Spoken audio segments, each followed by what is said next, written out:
Everyone ignored the boy's symptoms until a black waitress stepped in and changed everything. The Saturday brunch rush at Riverside Diner always felt like organized chaos, clinking silverware, children's laughter echoing off the windows, the smell of waffles and sizzling bacon drifting through the air. But that morning, something felt different. Something was wrong, and only one person noticed. Her name was Tiana Brooks, a 32-year-old waitress with tired eyes, a warm smile, and an intuition so sharp that her coworkers joked she could smell trouble before it walks in.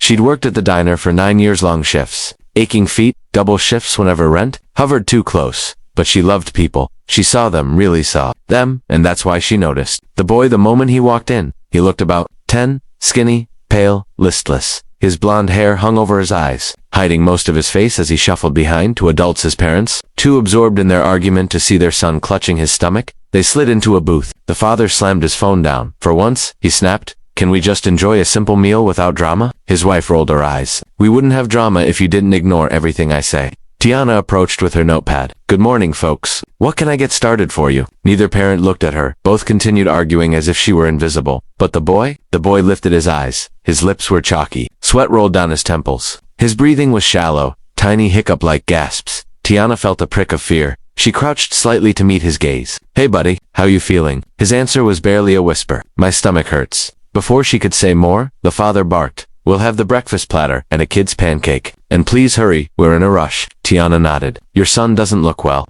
"He's fine," the father said dismissively. "It's just nerves."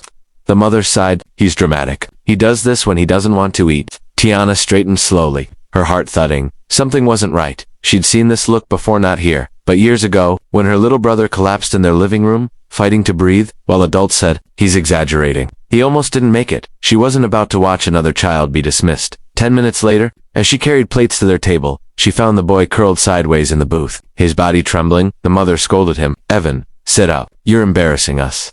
He didn't move. Tiana set the plates down slowly. "Ma'am, he needs medical help." The father glared at her. "Mind your job. Bring us extra napkins."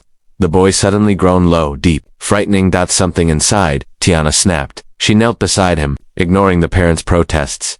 "Evan, sweetheart, can you hear me?" she whispered. He didn't respond. She lifted his hand. It was cold, ice cold. His fingernails were turning blue. Her pulse kicked. This wasn't a stomach ache. This was acute medical distress. She stood abruptly. "I'm calling an ambulance."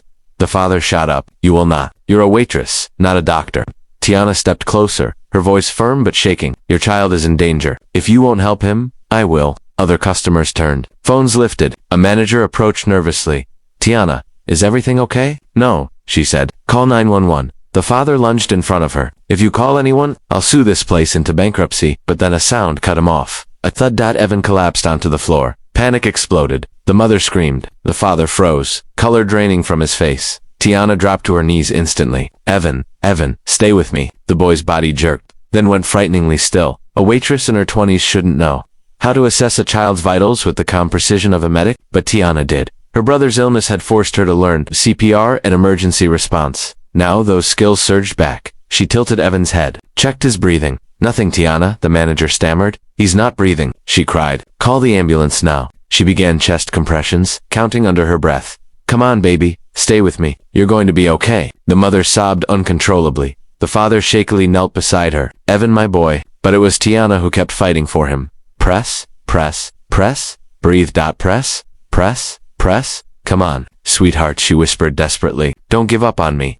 Seconds felt like lifetimes. Then a cough, a gasp. The boy jolted, sucking in a raspy lungful of air. Tiana let out a trembling breath she didn't realize she'd been holding. "That's it. Breathe for me. You're doing great." The parents cried out in relief. Sirens echoed outside. Help had arrived. Paramedics stormed in and examined him quickly. One EMT looked up, stunned. If she hadn't started compressions when she did, he wouldn't have made it. The mother's knees buckled. The father covered his face, guilt tearing through him. Tiana stepped back, shaking, adrenaline fading. As they loaded Evan onto the stretcher, he reached out a small trembling hand toward her. He rasped, "Don't go." She squeezed his hand softly. "I'm right here. Baby, you're going to be okay." The EMT nodded. "He needs immediate transfer. Likely ruptured appendix." Minutes mattered. Minutes they had wasted arguing. Minutes they had wasted dismissing him. Minutes she refused to waste. The parents followed in a daze out the ambulance doors. But the father paused. He turned to her slowly, eyes red, voice cracked. "Thank you," he whispered. "You saved my son. I was so blind." Tiana didn't answer. She couldn't. Her throat was too tight. The ambulance sped away, and she stood there in the parking lot, tears finally spilling. Not from fear, not from exhaustion, but from relief. Hours later, near closing time, the diner door opened again. Tiana looked up. It was Evan's parents. The mother's makeup was smudged from crying. The father clutched a stack of medical documents, and behind them, Bevan sitting in a wheelchair, pale but smiling. Tiana gasped and rushed over. "Oh, thank God, sweet boy." The mother stepped forward first. "Tiana," she said softly, "we owe you everything," the surgeon said. "If you hadn't intervened, Evan wouldn't be here." Her voice broke. The father wiped his eyes. "We were so busy arguing, we didn't see our own son suffering, but you saw him. You cared when we didn't."